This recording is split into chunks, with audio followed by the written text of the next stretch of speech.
Bienvenue tout le monde, donc cet après-midi pour le masterclass avec Monsieur Dario Argento. Bienvenue Monsieur Dario Argento. Alors le masterclass sera en français et le masterclass sera consacré à la carrière entière de Monsieur Dario Argento. Alors il a commencé comme critique de films dans les magazines, dans divers magazines. En écrivant ses critiques, eh bien, il a commencé à apprécier l'écriture et est devenu ainsi scénariste dans les années 60, ce qui va le conduire à une collaboration notamment avec Robert Hossein, Umberto Lenzi, notamment dans la Legione dei Dannati, la Légion des damnés, et puis avec Sergio Leone pour Il était une fois dans l'Ouest, et là, c'est la révélation, il se sent une âme de réalisateur, et la carrière de réalisateur commence à ce moment-là, avec évidemment le problème que tout réalisateur connaît, la possibilité d'avoir de l'argent. Monsieur D'Argento va créer sa société de production avec son papa, et puis il va enchaîner les films, notamment les films giallo genre que vous connaissez tous, avec notamment l'oiseau avec le plumage de cristal. Dans les années 70, on a certains films bien connus avec des animaux qui portent sur le thème des animaux. Dans les années 80, notamment Suspiria, Tenebrae, Mothers of Tears, tout ce qui est plutôt surnaturel. On vient après dans les années 90 avec Trauma, et notamment avec l'actrice Asia Argento, la fille de Monsieur Dario Argento. Et puis dans les années 2000, tout le monde se souvient, je crois, de Jennifer, épisode du Master of Horror. Et ce soir, il y aura bien sûr Dracula 3D pour votre plus grand plaisir. Dario, bonjour. Bonjour. Alors, vous êtes déjà venu ici maintes fois, au BIF. Alors, vous vous souvenez encore de votre première fois que vous êtes venu ici?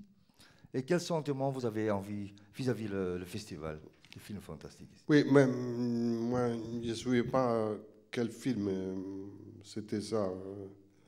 Mais il y avait beaucoup d'années. C'était beaucoup d'années. Ouais. C'était dans une autre place. C'était au passage 44. Ouais, C'était la première édition. C'était merveilleuse. C'est merveilleuse. Alors, vous êtes ici, bien sûr, pour nous présenter votre nouveau film, Dracula, en 3D, filmé en 3D, votre version de Dracula. Mais je voudrais bien d'abord qu'on fasse un retour en arrière et de parler un petit peu de votre jeunesse. Alors, votre père, c'était un producteur connu, Salvatore Argento, et votre mère, c'était une photographe. Alors, il a dû vous raconter de belles histoires sur le cinéma quand vous étiez jeune. Moi, j'ai étudié quelques années en France, à Paris, et là-bas, j'ai découvert la cinémathèque, où c'est une découverte magnifique pour ma vie. Et j'ai passé presque tous les après-midi dans la cinémathèque, voir les films. Et ça, c'est devenu mon obsession pour le cinéma. Et puis, j'ai commencé à écrire pour les journaux comme critique. Moi, j'étais très jeune, j'avais 20 ans. Et puis, j'ai commencé à écrire aussi pour le cinéma. Pas beaucoup de films j'ai écrit. J'ai écrit quelques films. Vous étiez un critique sévère? Non, pas sévère. Je faisais les critiques des films que moi j'aimais. Et alors, c'était des critiques un peu absolument partiales, parce que moi j'aimais un certain cinéma, et moi j'ai parlé de ce cinéma, et chaque fois que moi j'étais dans un journal communiste, et alors les communistes au temps étaient un peu, comment dire, un peu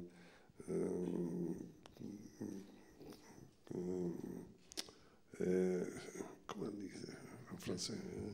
Say it in English, maybe?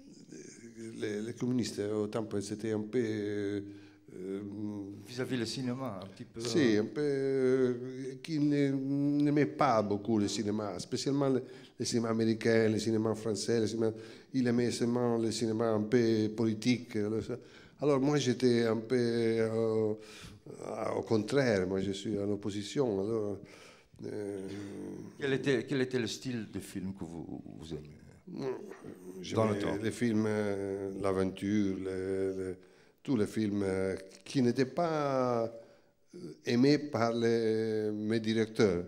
Alors je me souviens que moi j'écrivais la chose sur les films, et puis je me souviens que j'entrais dans le journal et alors il y avait le portier qui disait il y a quelque chose pour vous à regarder dans ma boîte postale. Alors, il avait chaque fois la lettre du directeur qui disait ce film, tu as parlé d'un film western qui était magnifique, mais c'est pas la ligne de journaux, c'est une autre chose.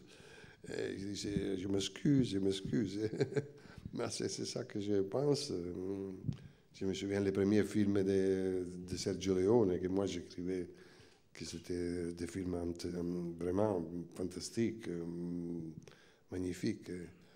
Et lui, non, il disait non. Mais il appréciait aussi un peu mon style d'écrire, mon style d'approcher le cinéma dans cette nouvelle façon. Alors, ça, c'était mon premier travail. Mais comme vous dites, vous écriviez surtout dans un journal un peu plus communiste, et que les communistes préféraient les films peut-être plus politiques. Si. Vous avez aussi beaucoup fait des critiques, notamment concernant la censure, justement, à l'époque. Est-ce que ce problème de censure, selon vous, est toujours présent actuellement? Actuellement, il n'est pas présent, la censure, je pense. Il y a la censure des producteurs, ça c'est la censure. Là, c'est parce que la plupart... L'histoire avec la censure, c'est longue, c'est une longue histoire. Ça commence dès mes premiers films. Je me souviens que j'avais des batailles chaque fois avec les censeurs. Une fois, pour les films opéra, la commission de censure, et moi j'étais vraiment enragé parce qu'ils voulaient me casser les films, me couper. Alors j'ai hurlé, je disais vous êtes des bêtes. Et alors ils ont appelé la police. C'est la première fois que la police m'a pris et m'a porté au dehors.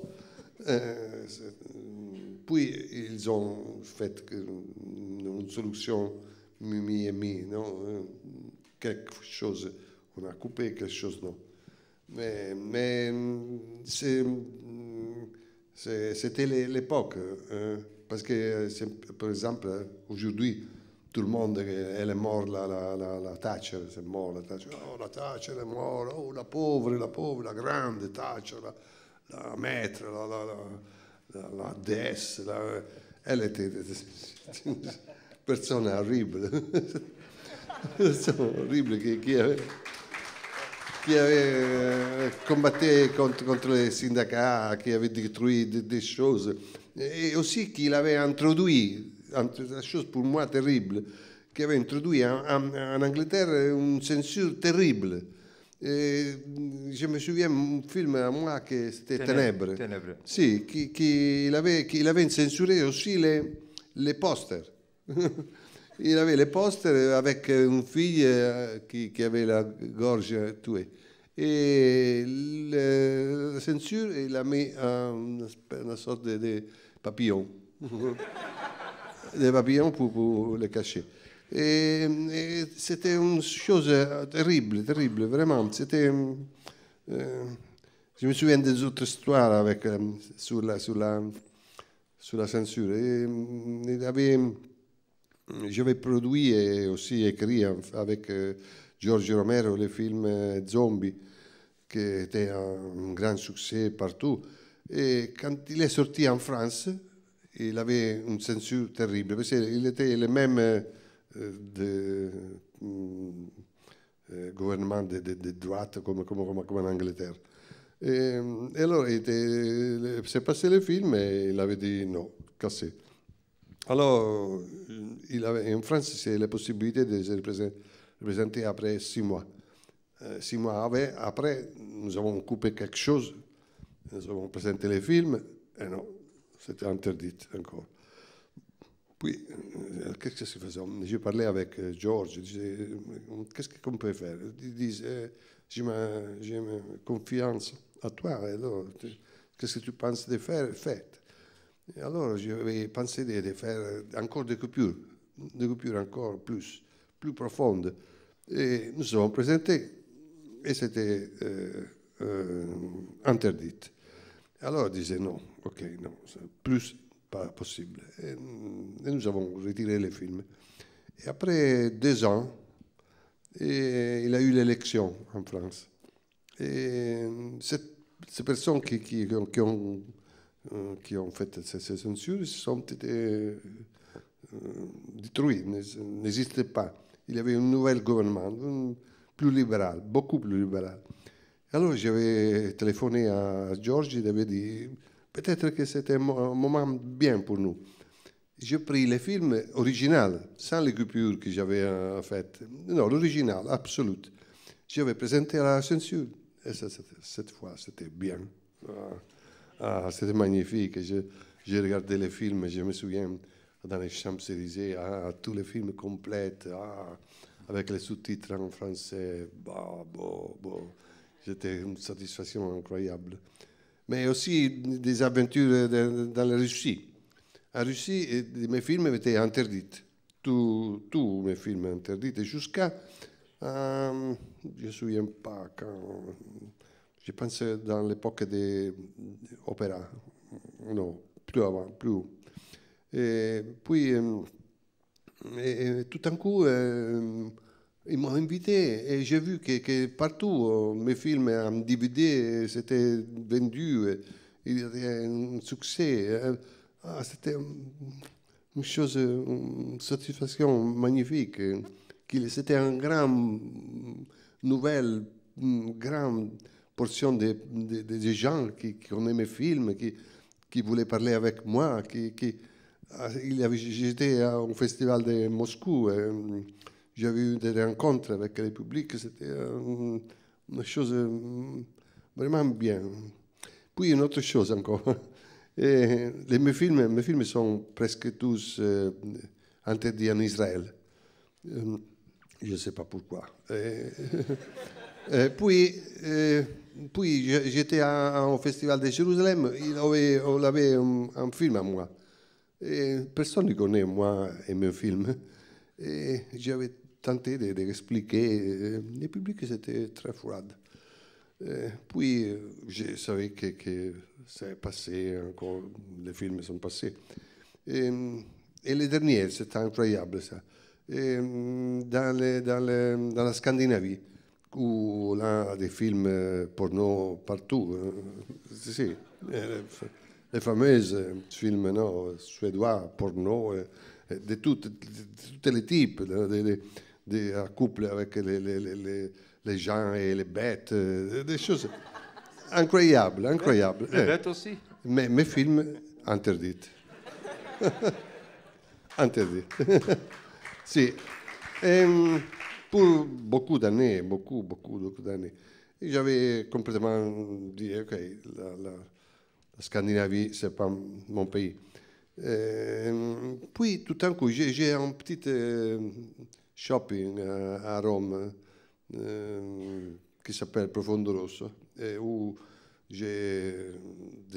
pour rencontrer mes amis, des jeunes qui aiment le cinéma, pour vendre des livres sur le cinéma, pour vendre des DVD très rares, anciennes, du moins en blanc et noir, qu'on ne peut pas trouver dans le normal shopping. Et dans tout d'un coup, les personnes qui étaient là m'avaient dit, il y avait 6 ans, 7 ans, ou encore, m'avait dit, ils sont venus des gens de la Scandinavie pour acheter tes films. Ah, c'est bien ça. Hein. Puis, les jours après, des autres gens qui viennent de la Scandinavie. Bah, c'est incroyable. Personne ne connaît mes films en Scandinavie. Puis, encore, venaient, la plupart des gens qui venaient, c'était de la Scandinavie. Parce que j'avais découvert qu'ils avaient changé la loi en Scandinavie. Et alors, la censure s'était abolie. Et mes films sont sortis, tous ensemble. Tous ensemble sont tous mes films dans toutes les salles de la Finlande, de partout. Et alors, c'est une aventure qui était mal et bien, qui est partie mal, mais qui est terminée bien. Revenons sur votre collaboration avec Sergio Leone. Comment ça s'est passé, primo et secondo? Qu'est-ce qui vous a emporté comme inspiration pour votre carrière future en tant que réalisateur? Travailler avec lui, c'était comme parler du cinéma.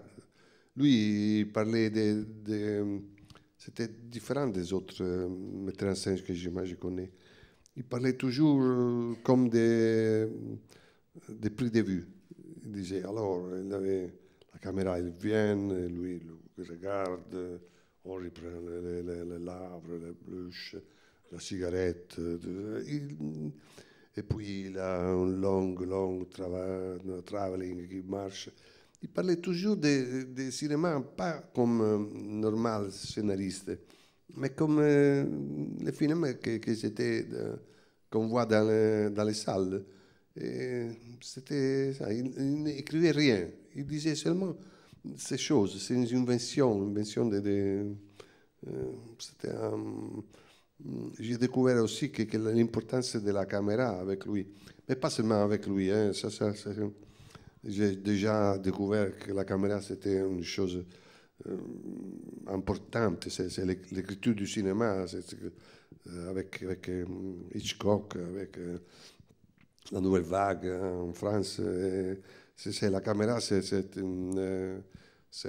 vraiment l'esprit du film, c'est l'âme du film. Alors, mais lui aussi m'a convaincu que la caméra c'était important. Et après que moi j'écris des films avec lui, l'année après, j'ai fait mon film. Bird with the Plumage. C'est le zoo au plumage de cristal. Vous avez en fait écrit le scénario, ouais. Et puis normalement c'était prévu alors pour un autre réalisateur. Mais alors à ce moment-là, vous avez dit non, je vais le faire moi-même. C'est ça, parce que c'était le scénariste, le directeur, c'était un directeur anglais que moi je n'aimais pas. Alors j'avais dit, alors c'est mieux moi de tenter de faire mon premier film. Et alors j'ai fait ce film, ça marchait bien. Il était aussi aux premières places aux États-Unis. C'était un succès que beaucoup de gens ont aimé ce film. Beaucoup aussi de metteurs en scène américains, partout, des Français, des Espagnols. C'était quand même un challenge parce que c'était quand même un challenge. Vous étiez critique de film, journaliste, puis la collaboration avec Sergio Leone, et puis un an après, directement la réalisation de votre premier film. C'était pour moi, je pensais, mon Dieu, faire un film, mettre en scène. Non, c'est l'autre chose. C'était très facile. Moi, je faisais les films, je disais la caméra comme ça, tu fais ça, tu fais ça, tu fais ça. Ouais, ok, un autre. On marchait, hein, si. Et je me souviens que les gens, ils pensaient que moi j'étais débutante, alors je ne savais rien du cinéma. Mais je connais le cinéma par cœur, vraiment, vraiment. Et alors, mais les gens qui travaillaient dans les cinémas, dans les films, les techniciens, me regardaient avec, aussi les acteurs, me regardaient un regard un peu, comment dire, cet jeune garçon qui ne savait rien. Et je me souviens qu'un des premières scènes, il avait... j'avais pensé que la caméra, j'écrivais, je faisais les storyboards, alors j'ai fait une description de toutes les films, toutes les scènes du film. Et j'avais pensé qu'il y a une scène où une fille marche dans la nuit dans un jardin. Et alors, j'avais pensé de faire la caméra qui suivit elle par bas, vraiment en bas, pour regarder elle en haut, non? qui marchait. C'était une belle idée, une belle perspective de voir elle. Alors j'avais dit à la troupe, j'avais dit, alors nous étions dans cet jardin, alors il faut faire ça comme ça, hein, et faire solution. Et alors tous les gens, les techniciens, ils risaient. Pourquoi? Impossible.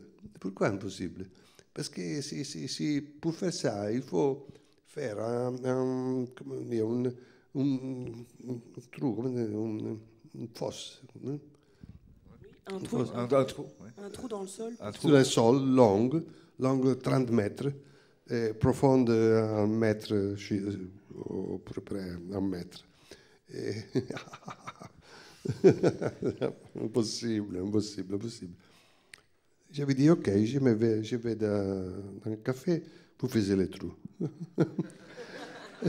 Lui, il me regardait, tout le monde me regardait. Oh, mon Dieu, c'est ça, il veut ça, vraiment. Et de ce moment, il n'a pas plus dit rien. On fait comme ça. Ok, merci, c'est sûrement. Ça, c'est mon premier travail avec les acteurs aussi, les acteurs qui sont... Mon premier acteur, qui c'était... comment ça s'appelle? Il était difficile? Hein? Il était difficile, l'acteur? Terrible. De la première scène jusqu'à la fin, c'était une lutte continue. Pour moi, c'était le cauchemar le matin d'aller dans les 7 et rencontrer cet homme. Et vous aviez fait un casting pour trouver l'acteur? Si, il était très bien quand il a fait le casting. Puis, quand il était dans le cinéma, non, parce que lui il disait, moi, je suis un acteur qui a fait beaucoup de films, et toi, c'est pour ton premier film. Je te dis à toi, qu'est-ce que tu fais? Non, je te dis à toi, qu'est-ce que moi, je voulais faire. Et alors, jusqu'à la fin. Et à la fin, le film, c'était fini. Et il voulait voir le montage, je n'avais pas... Et les jours d'avant de partir, il me détestait tellement qu'il savait où j'habitais. Il est venu la nuit à ma maison et battait contre la porte. Oh, Dario Argento, open the door, Dario Argento. Moi, j'étais dedans. Moi, j'avais pensé, mais si moi j'étais au cinéma, moi, je n'entendais pas ces messieurs qui battent à la porte, non? Alors, moi, j'étais dans le cinéma. Alors, lui peut battre quand il veut. Moi, je ne suis pas à la maison. Et lui battait, puis c'est allé. Et alors, c'est fini. Et puis, après 2 ans, nous nous sommes rencontrés à New York. Et il avait dit, le film était bien, était passé bien.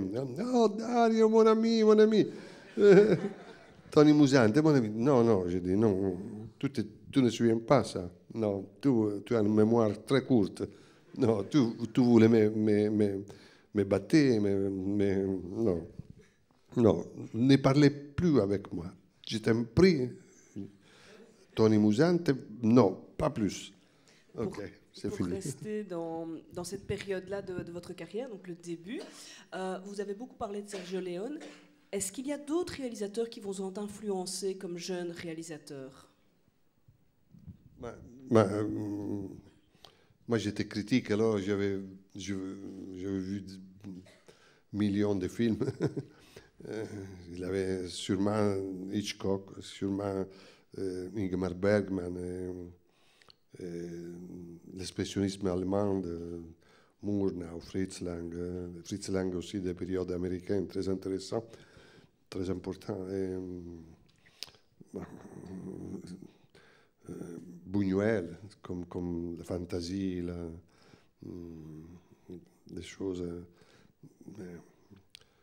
J'avais milliers de films des metteurs en scène qui m'ont vraiment m'ont donné la possibilité de faire les films que moi j'ai fait.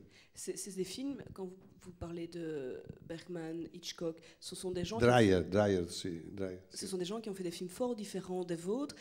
Qu'est-ce qui vous conduit à raconter des histoires d'horreur et à réaliser des films d'horreur? Mais c'est pas une histoire de raconter horreur ou d'histoire comme Bergman ou la Nouvelle Vague aussi. C'est la passion du cinéma, la passion pour le cinéma, pour faire, pour travailler, pour raconter, pour savoir raconter, savoir la possibilité d'être avec le public, avec des films différents. Chacun a sa personnalité. Alors, moi, j'ai ma personnalité qui est ça, qui est comme ça. Et alors, moi, j'ai raconté l'histoire que mon âme me suggérait. La partie obscure de moi-même, non? Il y a une partie obscure, en particulier. Moi, j'ai la possibilité, aussi le privilège de pouvoir dialoguer avec ma partie obscure, mes perversions, les choses que chacun a dans son dedans. Quelqu'un ne sait pas l'exprimer. Moi, je savais l'exprimer, je savais dialoguer avec ça, avec sa partie obscure. Alors, ça, c'était ça. Alors, votre premier film, c'était un grand succès, commencé, et puis vous avez continué à tourner des films giallo. Alors, giallo, c'était en fait basé sur les petits romans en paperback, des thrillers crime and mystery. Et Lamberto Bava avait déjà fait des giallo. Mais quelle est la différence? Mario Bava. Quelle est en fait la différence entre vous, enfin, votre approche vers le giallo et celui de Mario Bava? Ok, Mario Bava a fait pas beaucoup de films giallo, a fait 2, 3. Et lui avait un esprit, une sorte d'ironie, d'humorisme. Moi, j'étais plus adulte, plus dur, plus fort. Moi, j'étais d'une autre génération. Moi, j'aimais la musique. Lui détestait la musique. C'était une chose très différente, beaucoup différente. Justement, en parlant de musique, une des marques de fabrique de l'époque de vos films giallo genre, c'était la participation d'Ennio Morricone dans la musique des films. Comment est-ce que vous êtes arrivé à travailler avec lui? Parce qu'il est très... beaucoup de réalisateurs souhaitent l'avoir. Moi, je le connais avec Sergio Leone, qui était le musicien de Sergio Leone, et nous sommes devenus amis. Moi, j'étais très jeune et lui aimait les jeunes gens parler de nouvelles choses. Alors, puis mon père aussi était ami de lui. Et quand j'ai fait mon film, mon père avait dit, mon fils, il a fait ce film intéressant. J'espère que tu veux faire la musique. Je disais, ok, on peut voir, on peut regarder, on peut ça. Et je me souviens que j'avais une idée de comme doit être un peu la musique du film. Alors, j'avais pris des disques, non, des différents, pas comme ça, une douzaine. Et je suis allé à la maison de Sergio Ennio avec tous ces disques pour faire écouter à lui qu'est-ce que moi j'aimais. Je suis allé là et lui me regardait avec ces disques. Qu'est-ce que c'est ça? Et ce sont les disques que je voudrais que vous entendiez pour pour chercher de faire une musique. Moi, je suis Ennio Morricone. Tu es venu d'Ennio Morricone ou d'une sorte de collectionneur? Moi, je fais la musique, c'est moi qui je fais. C'est ça, je jette là. Et il a fait vraiment une musique très originale. C'est la seule fois qu'il a fait une musique contemporaine, un peu atonale, un peu Stockhausen, étrange, vraiment étrange, mais vraiment beau, une belle musique, magnifique. Un travail, et nous sommes devenus grands amis, nous avons travaillé beaucoup de fois ensemble. Après votre première trilogie d'animaux, vous avez fait un petit projet qui n'a rien à voir avec le fantastique, avec votre famille, avec entre autres Claudio et avec votre père, 5 Days of Milano. C'était quoi cette collaboration avec votre frère et votre père? Non, il avait été mon père, c'était encore le chef. Jusqu'à qu'il est mort, c'était lui le grand chef de notre production. C'était moi et lui qui étions les producteurs de films, les réalisateurs. Non, mais c'était un film. C'est une histoire trop compliquée parce que moi, j'étais aussi producteur. Et alors, j'avais pensé de faire un film, une production avec un metteur en scène italien de l'histoire de Milan, mais en farce, une sorte de farce, comme la nouvelle, la vie, l'Italie, c'était né par une farce, une chose ridicule. C'est pour ça que nous étions aujourd'hui dans cette situation. Et alors, j'avais cette metteur en scène et j'allais parler avec les acteurs. Et chaque acteur où j'ai parlé disait, mais pourquoi toi ne fais pas ce film et ne fais un autre? Fais-le toi, fais-toi. Et tout le monde, à la fin, mon père a dit, fais-toi, il faut que toi tu fais le film. Alors. Et alors, moi, j'ai dit, ok, je ferai ce film. C'est le seul film que j'ai fait qui n'était pas un thriller. Justement, ces 5 jours à Milan, c'est surtout une comédie. Vous n'avez plus envie de refaire de comédie après ça? Ou est-ce que, essentiellement, vous êtes retourné après au genre plutôt horreur? Non, j'aimais peut-être faire une comédie horror, comme il a fait Hitchcock, no? Il a fait un film, comment ça s'appelle, le film, que c'était une comédie. Une comédie horreur d'Hitchcock? Si. Je connais Les Oiseaux, qui est plutôt horreur, mais... Esatto. Un film très intéressant qu'il a fait. Alors, j'avais pensé peut-être un jour, je vais faire un film comédie horror. Mais pas encore arrivé. Alors là, au milieu des années 70, vous avez tourné Profondo Rossi, et à ce moment-là, vous avez rencontré Rosso. Et à ce moment-là, vous avez rencontré une actrice avec laquelle vous avez eu une relation longtemps, avec Daria Nicolodi. Et alors, racontez-nous comment elle vous a inspiré pour vos films après cette rencontre. Il y a une actrice que moi j'ai aimée aussi, c'était ma femme.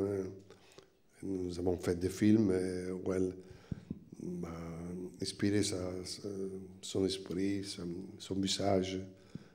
Ça, comme des années après, une autre des familles, c'était ma fille Asia, j'ai fait 5 films avec elle. Elle m'a inspiré beaucoup. C'était pour moi, c'était un grand privilège de travailler avec ma fille qui connaît très bien mes films, parce qui est grow up, Grow with your films. Si, avec mes films, avec mon idée du cinéma. C'était une belle chose. Justement, vous dites, vous avez travaillé 5 fois avec votre fille, et finalement, elle vous a beaucoup inspiré. Est-ce que ces films ont été écrits éventuellement pour elle, ou est-ce que vous avez écrit votre film et vous vous êtes dit, de toute façon, le personnage principal, éventuellement, ce sera elle? C'est la même chose.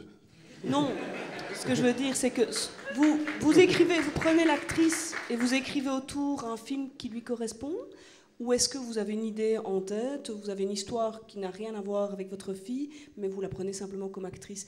Je dirais que pour moi, c'est deux choses différentes. C'est un peu l'idée des choses. Moi, je connais très bien elle connaît très bien mon travail. También qu'elle était très jeune, nous parlons beaucoup avant de tourner les films, parlons des scènes, elle, la nuit pensait sur toutes les scènes de faire. C'était un travail complet, vraiment important. Une période de ma vie très beau. Et elle vous accompagnait sur les tournages avant de devenir actrice pour vous? Si, elle venait sur les tournages chaque fois. Je me souviens quand j'ai fait un film aux États-Unis, Le désir diabolique avec George Romero. Elle était ses vacances, et passait les vacances avec moi dans le tournant les films. Elle regardait aussi. Elle a fait aussi 2 films déjà comme metteur en scène, parce qu'elle a appris beaucoup. Elle était derrière la caméra, alors elle avait compris vraiment les choses. Vous avez eu toujours un grand amour pour votre fille, mais elle souffre beaucoup dans votre film. Elle souffre. Elle souffre beaucoup, hein? C'est le personnage, c'est pas moi. Alors, racontez-moi, si vous voulez bien, l'inspiration que Edgar Allan Poe vous a donnée, parce que vous avez fait un film avec George Romero en 92. C'était un projet assez personnel. Qu'est-ce que tous les deux vous aimez très bien, enfin vous aimiez Edgar Allan Poe. Et c'était quoi exactement que vous avez tiré de Edgar Allan Poe et son œuvre? Okay, nous voulons faire un hommage à notre maître. Mais le film, avant, au principe, il doit être en 4 épisodes. Un épisode réalisé par Stephen King, un par Carpenter, un avec moi et un avec George. Et nous avons pensé, travaillé, j'étais à Los Angeles pour longtemps. Et Stephen King doit faire le cœur révélateur, non? Voulait faire ce film sur ce thème qui disait que c'était le thème le plus terrible de sa vie. Et puis Carpenter doit faire, je ne me souviens pas ce qu'il voulait faire. Je ne me souviens pas que c'était le film, les contes de Allan Poe. Puis George Romero doit faire La masque de la morte rouge. Et moi, je dois faire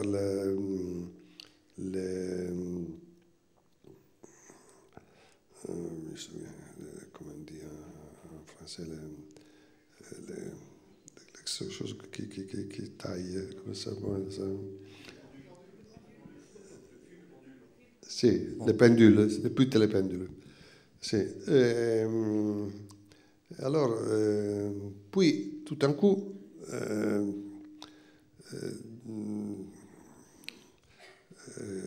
Stephen King a eu des problèmes d'alcool, de drogue, des choses. Et sa femme, il a pris, il a renseigné dans une villa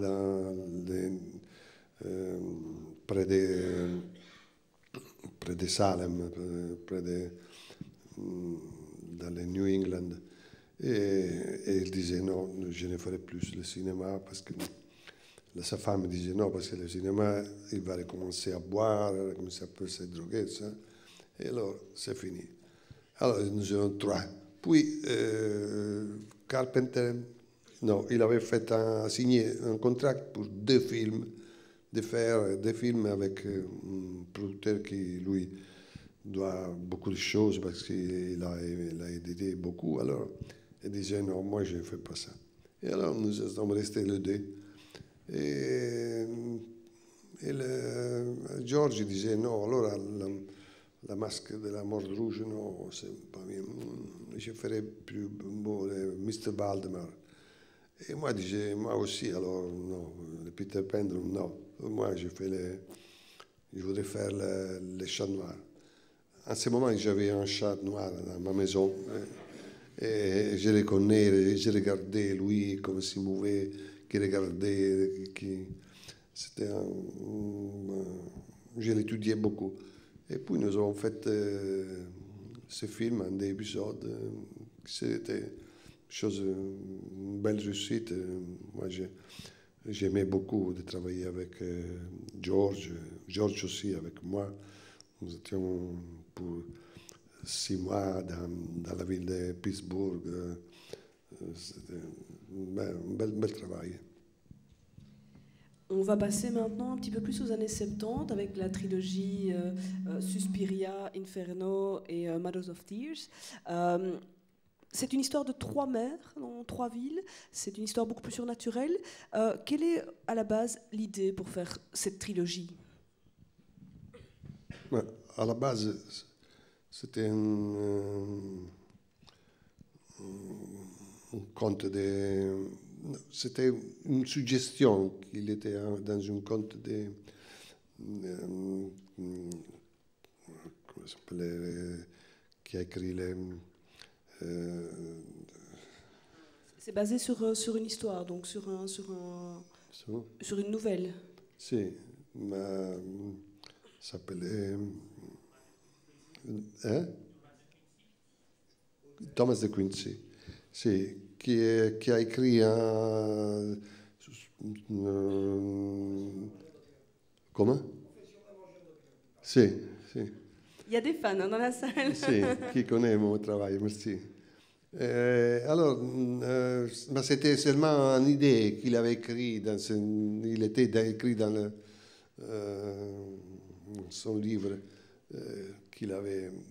le monde s'était dominé par 3 mères qui ne donnent pas la vie mais donnent la mort. C'était très intéressant. Alors j'avais pensé de faire commencer pour faire Suspiria. Puis Suspiria m'a donné beaucoup de satisfaction. Alors j'ai fait De Profundis, s'appelait le livre. Suspiria Profundis. De Profundis, sì. Puis le film s'est passé bien. Moi, j'aimais beaucoup le faire, alors j'ai pensé de faire la trilogie. J'ai fait le 2e film qui s'appelle Inferno, qui s'est passé dans la ville de New York. Et puis le 3e, après beaucoup d'années, beaucoup d'années, s'est passé à Rome, qui c'était The Mother of Tears. C'était une belle aventure que moi j'ai faite, la trilogie. La 2e trilogie de ma vie. La première, c'était la trilogie des animaux, le zoo Plumage et Cristal, le Chat Neuf, le Quatre mouches de velours gris. Et puis, une autre trilogie. C'est fini par les trilogies. Et pourquoi autant d'années entre le 2e et le 3e film? Puisque vous dites, au départ, je me suis dit, je vais faire Suspiria, ça a bien marché, donc je vais faire une trilogie. Entre Suspiria et Inferno, il y a 3 ans, et puis effectivement, Mothers of Tears arrive bien plus tard. Pourquoi ce délai entre les deux derniers films? Parce que après, faites 2 films dans les mêmes thèmes, les mêmes histoires. Moi, j'étais un peu capricieuse, un peu disais non, pour le moment, ne voudrais pas. Je voudrais tourner à faire mes giallo, mes thrillers. J'aimais beaucoup faire des films d'action, pas plus de faire de la magie, de la sorcellerie, des choses comme ça. Alors, moi, j'ai abandonné pour le moment. Je dis, ok, quand je serai en condition de faire, je le ferai. Mais dans ce moment, non. Et puis, après des années, il est arrivé l'idée. Justement, donc cette trilogie, comme vous le dites, c'est plus supernaturel, c'est les sorcières. Est-ce que c'est plus difficile pour vous de faire ces histoires-là que de faire des giallo? Ben, c'est un peu difficile. Hein. Il faut étudier beaucoup de livres, de littérature, parce qu'on écrit beaucoup de littérature sur ces choses-là. Sur tous ces thèmes des cathédrales philosophales. Je suis venu aussi à Bruxelles pour regarder des anciens bâtiments qui m'ont inspiré. Mais aujourd'hui, je pense que la plupart n'existent plus. Ils sont battus, qui sont de l'art nouveau très intéressant. Et puis, j'ai marché en Suisse, en Allemagne, en France, dans le nord d'Italie. J'ai fait de longs voyages pour rencontrer des personnes qui connaissaient ce thème, pour lire des livres en original dans les bibliothèques. J'ai fait un travail très long, très compliqué, très long. Pour Suspiria, la musique est très importante et aussi très évidente. Comment c'était la collaboration avec... C'était la première fois que vous avez collaboré avec Goblin, avec Claudio Simonetti. Comment est-ce que c'était... comment ça s'est déroulé, l'entente avec Goblin? Nous avons déjà fait ensemble le Profondo Rosso. Nous se connaissons très bien. C'était une entente très intéressante. Le film Suspiria, c'est un film très compliqué parce que c'est compliqué les façons que moi je l'ai fait, parce que je voulais refaire les Technicolor des années 40 de John Ford avec ce ciel bleu, non, l'or, toutes ces choses, ces couleurs fortes, importantes, comme les films de Walt Disney aussi. Et alors, je voulais refaire cette couleur pour donner à l'histoire une sorte de magie, de contes de fées, non? De contes de fées. Et alors, j'avais cherché la possibilité de trouver, mais il n'y avait plus la pellicule de Tamp, parce que la Kodak aujourd'hui c'était très sensible et c'est pas comme dans des années qui étaient grands, c'était des années de John Ford. Et puis mon directeur de photo a trouvé à Los Angeles, dans un petit laboratoire, je pense 20 000 mètres de la vieille pellicule. Nous avons pris comme un trésor, nous avons emporté en Italie, nous avons traité avec l'huile très bien, et nous avons tourné les films avec ça, et ça donnait en effet un esprit différent du film, parce que la gélatine qui est au-dessus de la pellicule, c'était très gros. Et alors ça te donnait un peu aussi une sorte de trois dimensions sans les trois dimensions, mais il y avait une petite distance entre les acteurs et les derrière. Alors, Et puis, parce que la pellicule c'était très peu, alors on faisait beaucoup des essais, et puis on tournait une fois, 2 fois maximum. Et ça, c'est le film, c'est passé. C'était une grande satisfaction pour moi de faire le film. Puis pour la musique, je me souviens que nous avons une période de 3 jours de vacances. Alors moi j'étais allé à Athènes. Et à Athènes, j'ai entendu la musique avec les bouzouki, l'instrument typique j'ai acheté un bouzouki, je l'ai apporté en Italie, je l'ai montré aux Goblins, je disais, ça doit être l'instrument du film, parce que la sonorité, c'était une sonorité qui a disparu, c'est très important, c'est une chose un peu magique aussi.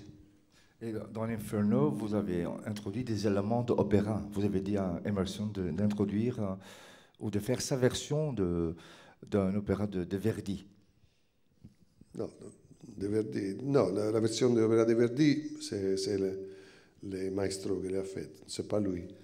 Non, lui a fait la musique, c'est. Mais lui s'est inspiré un peu à Orff, je ne connaissais Orff. Karl Orff, c'est. S'est inspiré avec lui et sur lui, sur cette manière étrange de faire un opéra. C'était la première et la dernière fois que moi j'ai travaillé avec lui. C'est fini. Après donc la trilogie, donc on a en tout cas la deuxième partie de la trilogie Inferno, on arrive notamment dans les années 80. Retour au giallo, vous l'avez dit, il fallait que vous refassiez du giallo, c'était plus facile. Il y a Tenebrae qui marche très bien. Et puis vient Phenomena, où là finalement vous faites un mélange entre giallo et surnaturel. Et je pense que c'est en plus un des premiers films où vous allez changer votre manière de tourner le film. Pourquoi ? Moi, je pensais pas. Vous allez utiliser notamment des Steadicam que vous n'utilisiez pas avant. Si, c'était arrivé la Steadicam, alors moi j'ai usé ça. Mais le film, l'esprit, c'était le même des autres. Vous aimez bien les nouvelles technologies dans le cinéma? Essayez les nouvelles technologies dans vos films? Chaque fois qu'il arrive une nouvelle technologie, moi je cherche de l'user parce que pour moi, la technologie, c'est aussi la poésie. C'est une poésie. Parce que la technologie te donne la possibilité de te libérer ta mente. C'est vraiment, c'est la technologie égale poésie. Technologie égale poésie, je crois qu'on va se souvenir de ça. Et au-delà, vous allez continuer à utiliser cette technologie ou est-ce que vous allez de temps en temps revenir finalement aux anciennes technologies? Je demande ça parce que certains guests de cette année disaient que finalement, ça leur manquait la sensualité du 35 mm, de tourner comme avant, avec des montages, et que donc la technologie n'était pas toujours ce qui était le mieux dans les films, notamment de genre. Moi, j'ai fait des films égal. J'ai usé la technologie toujours, dans les montages spécialement, dans les effets spéciaux quand ils sont arrivés. C'était mon travail. Moi, je l'ai fait.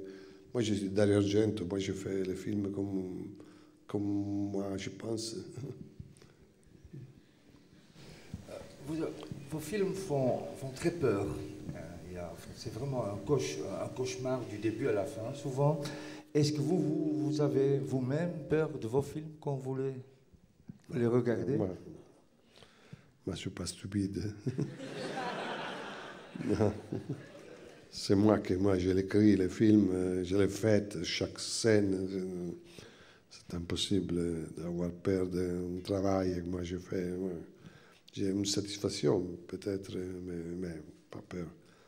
Peut-être que j'ai des frissons quand moi j'écris les films, parce que moi je l'écris toute seule, dans une chambre, la plupart dans des hôtels petits. Alors, quelquefois, les fantaisies, non? La fantasie, il marche, il va. Et peut-être qu'il te donne quelquefois, il donne des cauchemars, un peu cauchemar à yeux ouverts. Toujours dans cette période des années 80, après Phénoména, vous retournez à l'écriture, à la demande notamment, ou en tout cas pour monsieur Lamberto Bava, qui est le fils de Mario Bava, et vous écrivez Demoni 1 et 2. Comment ça s'est passé, cette rencontre avec Lamberto Bava? Comment se fait-il? Est-ce qu'il vous a demandé d'écrire? Est-ce que vous avez voulu écrire pour lui? Lamberto, c'était mon assistant dans 2 films. Dans Inferno et dans un autre film, Les Ténèbres. C'était mon assistant, son père m'a appelé pour... C'était un grand assistant. Et puis, moi j'étais producteur, j'ai pensé de produire les films d'Umberto. Nous avons écrit ensemble, et puis je l'ai produit, j'ai donné l'argent pour faire le film. C'était un bon travail que moi j'ai fait avec lui. C'était un grand succès, je crois que tout le monde se souvient de Demoni dans la salle. Et puis en 87, vous avez fait opéra, et c'était avec les éléments opéra dedans, et il y avait c'était très visuel, et il y avait un shot d'un oiseau que vous suiviez avec la caméra. Comment est-ce que vous avez fait cela techniquement? C'est compliqué. Nous avons fait le film dans un grand théâtre italien qui s'appelle le Regio de Parma. Normalement, dans les théâtres, il y a un chandelier au centre, non? Qui est au centre du théâtre. Et nous avons, pour les scènes, ces scènes-là, nous avons enlevé le chandelier, nous avons fait un petit trou, un autre, et dans ce trou, nous avons mis une machinerie inventée par un génius des effets spéciaux, et qui fait tourner la caméra comme le point de vue des oiseaux. C'était un travail très difficile, mais très intéressant que nous avons fait. Très réussi. C'est un peu, oui. On peut peut-être maintenant passer aux années 90. Et là, vous allez un petit peu vous tourner vers le cinéma hollywoodien avec Trauma en 93. Ce ne fut pas une très bonne expérience, si je ne me trompe pas. Vous pouvez un petit peu expliquer ce qui s'est mal passé éventuellement avec le milieu hollywoodien? Non, c'était une bonne expérience. C'était mon premier film avec Asia. C'était une expérience intéressante que j'ai faite à Minneapolis, retourner dans cette ville. Elle est très, très jeune, elle faisait cette partie. C'était un film américain. Moi, j'avais déjà tourné aux États-Unis, alors pour moi, c'était très facile de tourner. C'est Hollywood qui fait appel à vous pour ce film, ou c'est vous qui... C'était une coproduction, moi et une société de Hollywood. Si. Et puis par la suite, eh bien, on revient aux nouvelles technologies, on passe au fantôme de l'opéra, on retourne à l'opéra, et là vous utilisez de nouveau de nouvelles technologies, le CGI. Vous pouvez expliquer comment vous refaites un film sur l'opéra, et puis pourquoi l'utilisation du CGI à l'époque? Ok, j'ai fait le film Les fantômes de l'opéra parce que c'était comme Edgar Allan Poe, c'était le premier écrivain qui m'a influencé. Et aussi, les premiers films d'horreur que moi j'ai vus, c'était Les fantômes de l'opéra, hein, quand j'étais enfant, dans une villa, j'étais en vacances avec ma famille. J'ai vu ce film et il m'a beaucoup impressionné.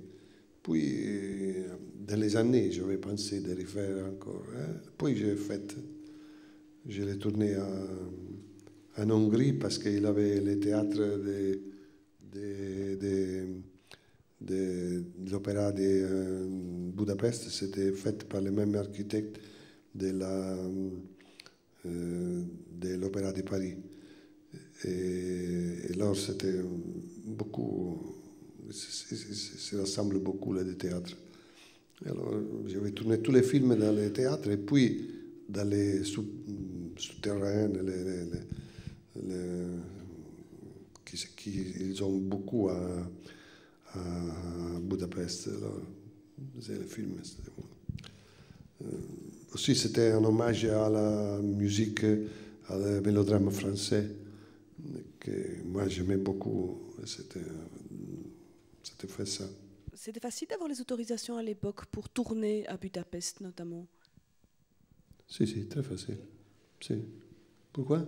Parce que dans les années 90, certains réalisateurs avaient pas mal de problèmes pour aller dans les pays de l'Est tourner des films, surtout des films d'horreur ou des films de genre. C'est pour ça que je posais la question. Si j'avais déjà produit un film à Budapest qui s'appelait L'Église de Michele Soavi. C'était avant la fin du communisme, l'année que le communisme va aller finir. Et parce que nous avons tourné à Budapest ce film, L'Église, parce que le film se passe dans une église. Et nous avons cherché partout en Italie, en France, pour une église, mais le Vatican disait non, non, absolument pas un film horreur dans une église, aussi un peu obscène, il y avait des scènes obscènes. Alors, mais quelqu'un nous avait dit, mais allez dans les pays de l'Est, ils n'ont pas de problème, ça. Nous sommes allés là et on avait dit, oui, cherchez une église que vous aimez. Et ça, nous avons tourné dans cette église belle. La matin, les prêtres arrivaient et se consacraient l'église. Pour la nuit, quand nous allons, il allait reconsacrer l'église.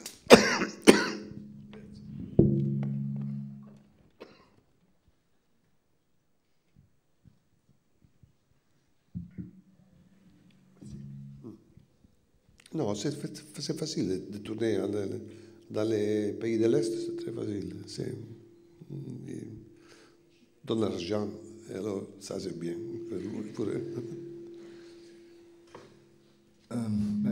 Actuellement, il y a un genre qui s'appelle le torture porn. Il y a beaucoup de films d'horreur avec des scènes de tuerie extrêmes. Qu'est-ce que vous pensez de ça? Quel est votre avis là-dessus, le torture porn, avec des scènes très extrêmes, comme Hostel, comme Saw? Non, ce sont des films américains, ce que vous avez. Si, sont des films. Pour l'argent, ils sont faits comme Hostel, non? Ils sont faits pour faire de l'argent pour les producteurs. C'est ça qu'on fait. Saut, 7, 8, 9. C'est seulement pour gagner de l'argent. Il n'y a pas aucun problème d'artistique, rien. Mais il y a des films qui sont très intéressants pour moi, qui se font dans l'Extrême-Orient, qui sont spécialement dans la Corée du Sud, Hong Kong, Taïwan, Japon. Aussi récemment, aussi en Thaïlande, il y a des films très intéressants. Ça, ce sont les plus intéressants, je pense. Mais il y a aussi des films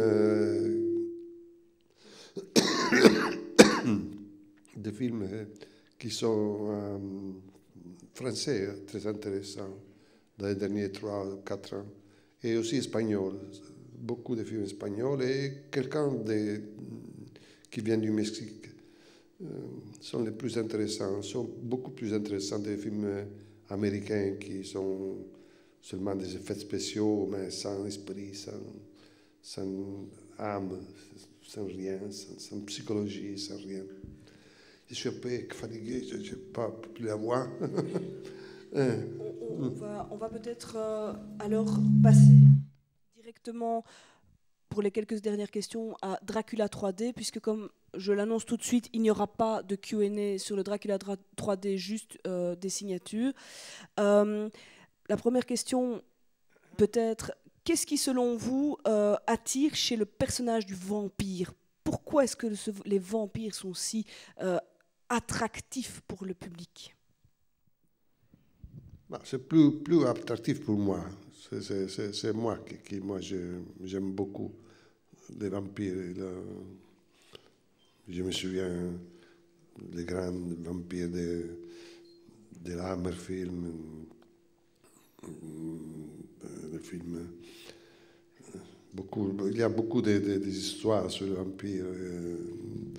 C'était beaucoup d'années que moi je voudrais faire un film sur Dracula, sur les vampires. Et puis, j'avais eu l'occasion.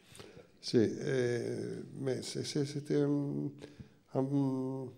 personnage que moi j'aimais beaucoup. Un personnage mort, qui n'est mort, qui vit toujours, qui aime les filles, qui aime les hommes, qui a qui mange le sang, qui peut se transformer dans quelques voix, des souris, des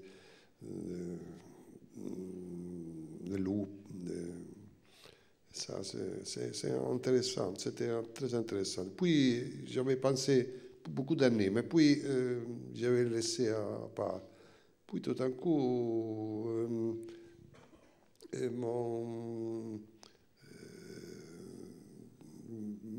j'ai vu qu'il avait la possibilité de faire un film en 3D avec la nouvelle technologie, très intéressant, avec les caméras qui viennent de la réflexe, qui sont très bien. Je suis allé à Londres à voir des films Hugo, non? Qui est tourné à Londres avec cette nouvelle technologie. J'avais regardé, c'était important. Le résultat, c'était très bien. J'ai fait des tests aussi. Les tests, c'était bien. Alors, je pensais qu'en faisant en 3D Dracula, c'était une nouvelle façon d'affronter les personnages, une nouvelle façon un peu différente de voir. La première fois qu'on voit Dracula en 3 dimensions, on voit les profondités, on voit lui qui vient vers l'écran. C'était intéressant. Peut-être encore 2 questions et puis on va terminer le masterclass parce que ça devient un peu long, je comprends. Peut-être alors une question, une anecdote, paraît-il, sur le tournage avec Rutger Hauer qui joue le personnage de Van Helsing, qui à un moment donné était visiblement introuvable sur le tournage. Vous pouvez un petit peu expliquer cette anecdote?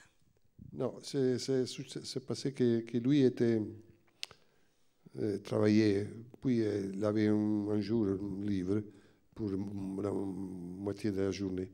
Puis tout d'un coup, il avait téléphoné, il avait disait que moi je suis perdu dans les forêts, je ne savais pas où je suis. Comment faire pour tourner et pour retourner. Et tu es seul. Non, je suis avec une femme, mais elle n'est pas italienne, elle est russe. Alors, je ne sais pas vraiment. Alors, nous avons cherché la police avec les GPS, a cherché et a retrouvé où elle était là. Il était dans une forêt. Il est fini dans une forêt avec cette fille russe. Il disait que ça, c'est une personne importante, que ça fait de l'immobilier. Hein, sa fille habillée vraiment comme un immobiliériste, vraiment. Si tu as encore une question, peut-être, pour terminer. Je peux vous demander, en dehors de vos films, quel est votre film préféré? Non, non, ne me dis pas ça, il existe un million de films préférés. Parce que dans chaque film, aussi les plus stupides, les plus ridicules, il y a quelque chose qui est intéressant. Comme ça, alors, j'ai beaucoup de films que moi j'aime. Bien, nous allons terminer ici. Vous pouvez des grands applaudissements pour ce masterclass.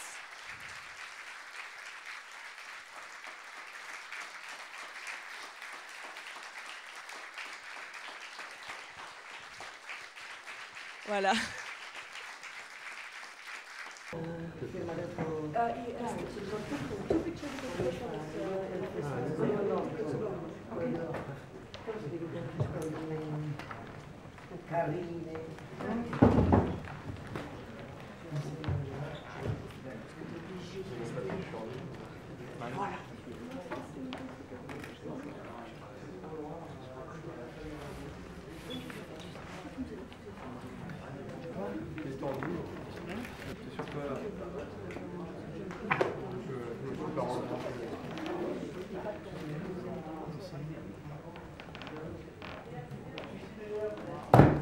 Bravo, bello, c'ho per te.